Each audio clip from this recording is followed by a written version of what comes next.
Welcome to another conversation around the table here at Understand and Respond. I've learned something in the last times we've been working together. When I set my mind to explain things in a simple way, it changes the way I talk in other times of my ministry and my work. Yesterday I had a funeral. It was a friend of mine, lost a family member. And I found that I had explained things differently for that family than I had in the past, partly because of what we're doing here on Understand and Respond. There's always the struggle of what it's like to leave this earth, this body, this life, and what to expect in the next, in that eternal life, that eternal existence.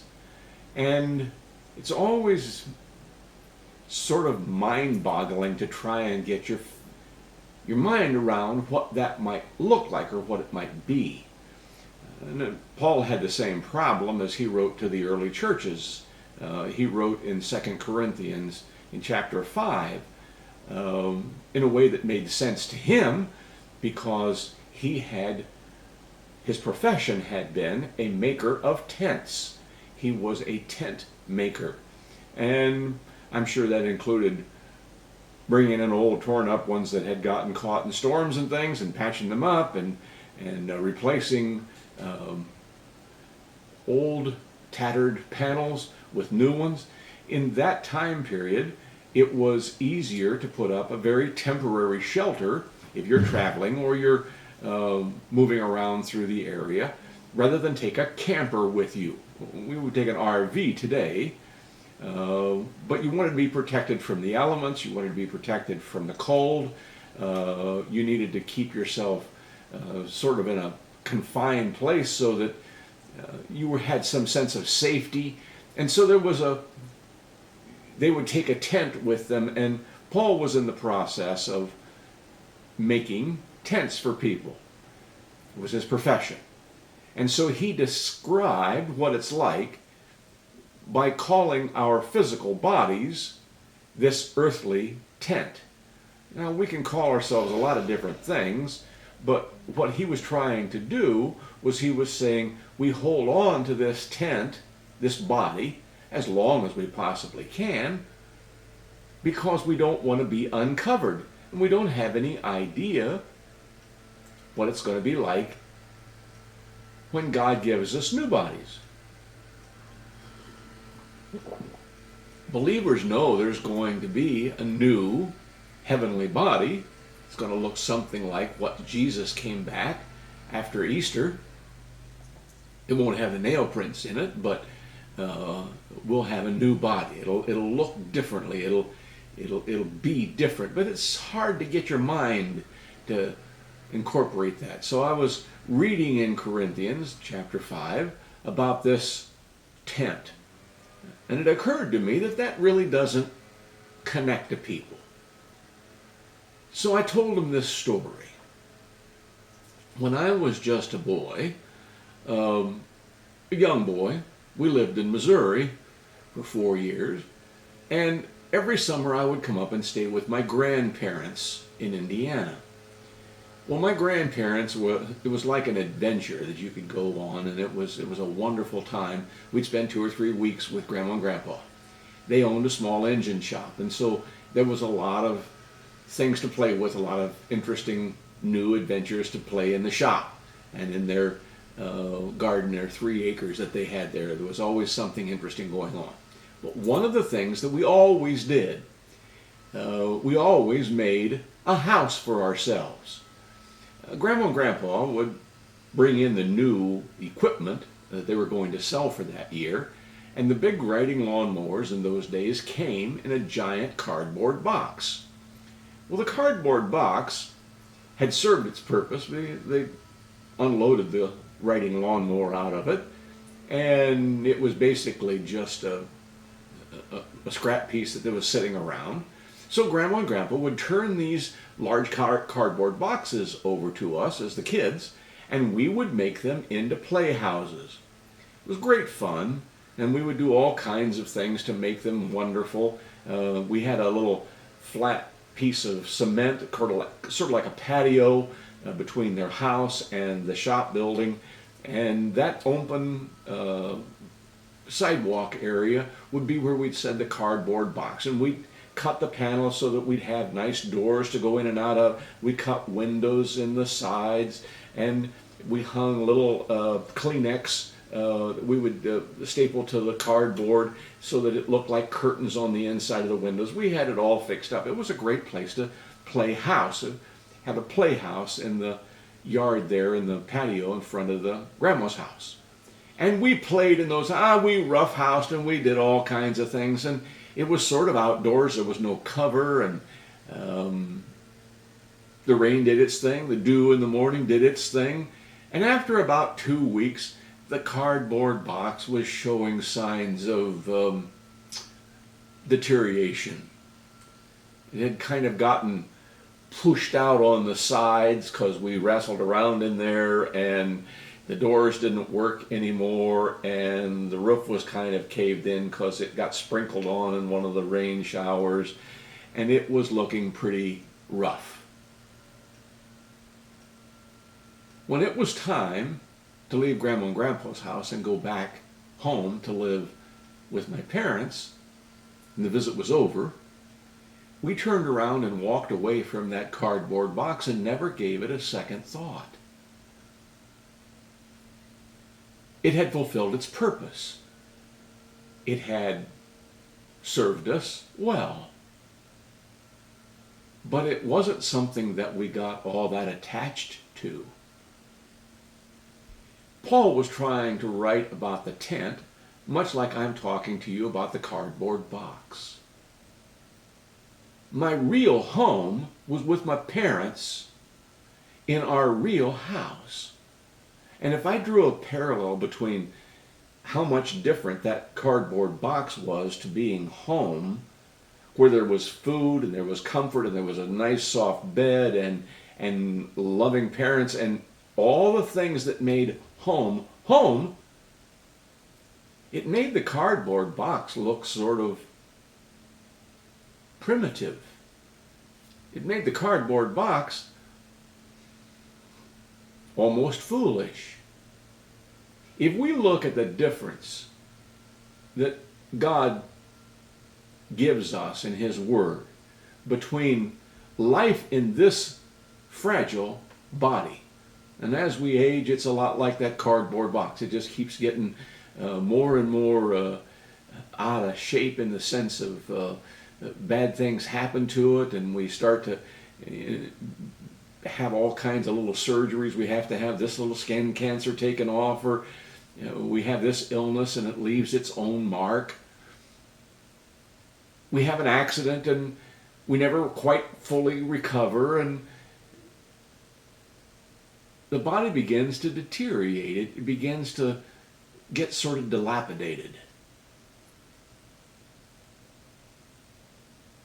But it really shouldn't bother us, because our real home is so much better than what we lived in here, what we've grown accustomed to here, that it's almost not worth looking back to and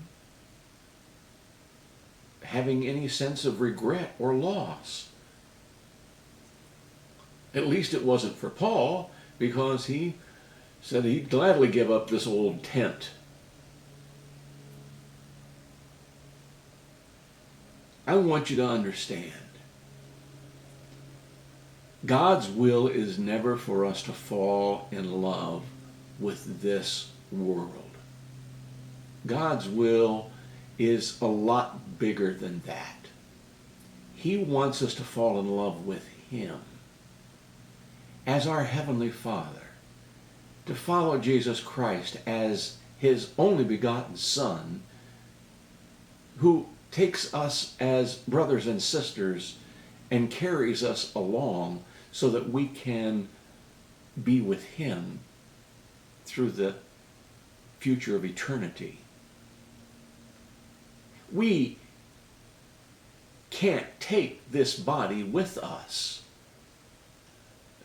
You have to understand, in Genesis it talks about how God created this body. This body was created out of the dust of the earth that he had just finished creating. And he pulled it together. One of my favorite poems is God's Trombones, and it talks about how God pulls together the dust of the earth to make these bodies. And he made the body out of the everyday elements that surround us every single day of our lives. The entire world is made of the same elements that he made our bodies out of. But when he had completed that body, the Bible tells us that he put something inside of it that was never a part of this created world. It says that he breathed into that creation, into that, cardboard box. He breathed into it his spirit. He breathed into it a part of himself. He breathed into it a part of eternity. And that body, that person, became a living soul. The body and the soul have been so tightly bonded together, it's hard to think of them in their individual elements. But just like when I turned and walked away from that cardboard box as I returned home, my spirit returns from this body of dust and ashes to go home with my Father who created me, who was a part of my life, who gave me life. And I'll never look back. This body returns to the created world from which it came, while the spirit that had never been a part of this creation went to be with the one who created it, to live in that heavenly realm with him. Now, how we live in that heavenly realm depends on if we live this life wisely, correctly, faithfully, or if we don't. But we have a spirit that is going to go beyond this world. So when we say at a funeral service, at the committal service, now we remember that it is ashes to ashes and dust to dust. What he's talking about, it's out of the earth our bodies were made. So back into the earth our bodies will return. Out of God's presence as our Father in heaven, our spirits came. And at the conclusion of our life, our spirits return to the presence from which it came. You follow? If we hold on to the cardboard box, and all we do is to try and tape it up, and patch it up, and paint it up, and we're just wasting our time in a lot of different ways. We're wasting a lot of energy and strength that could be spent getting our hearts prepared to live for the future life. This life is always going to be temporary.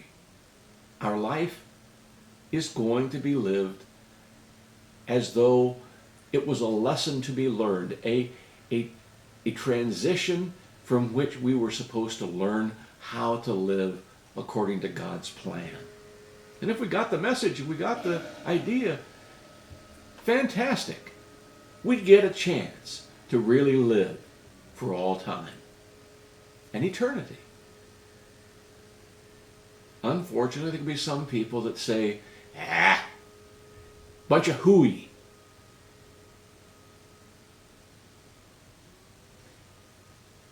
It doesn't mean they're not going to live for eternity. It just means they don't have a whole lot to look forward to in eternity. When I went home to be with my mom and dad after my visit with my grandparents, it was a celebration.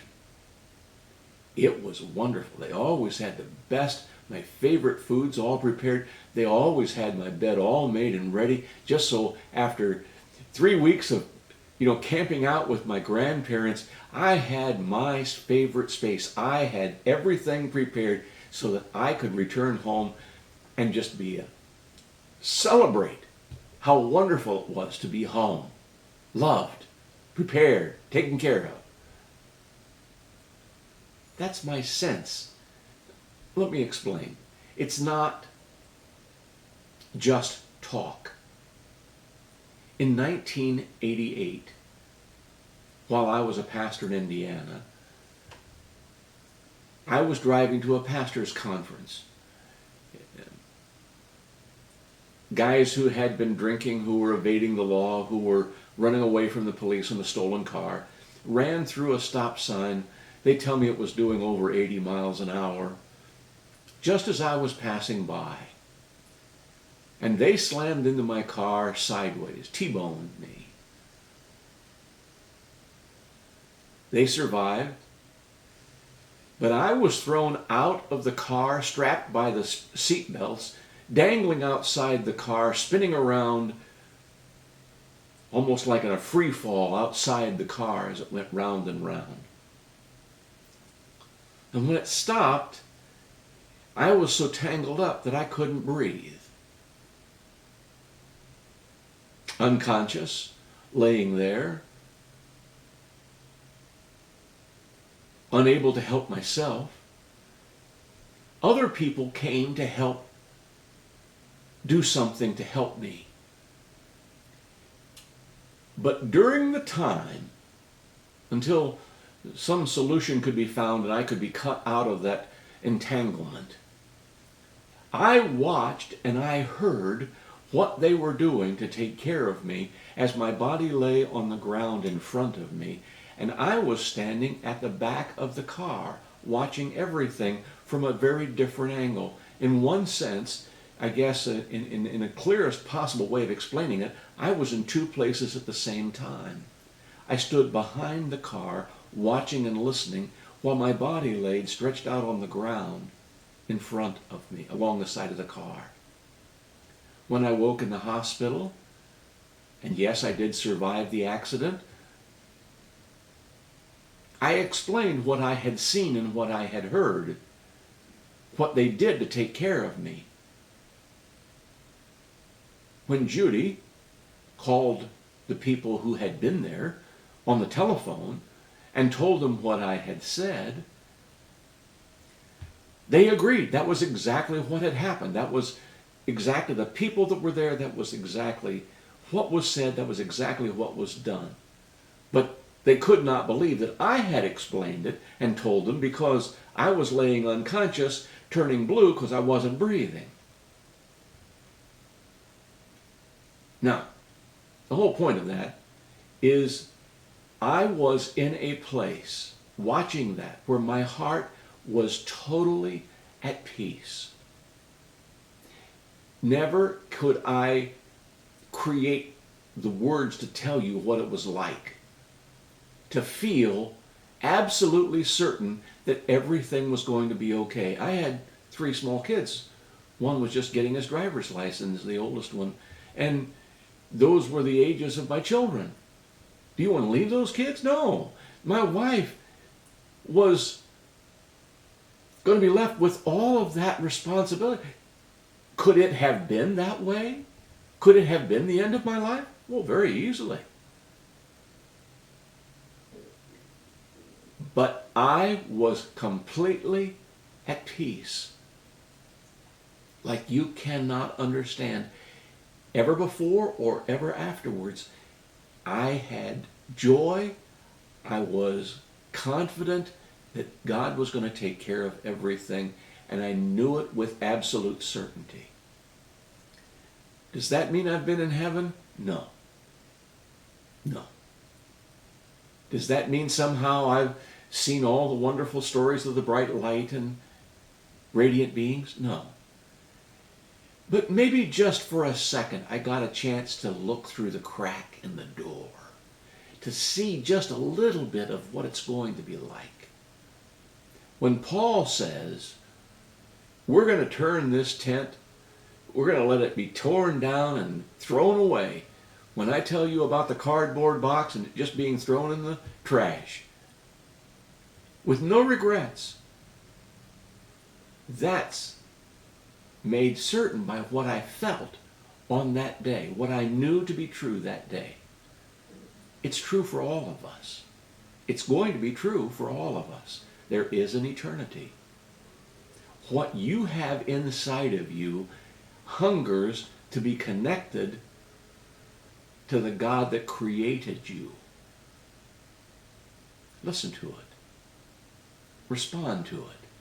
Let God tell you of his love and of his peace and of his joy and of his compassion.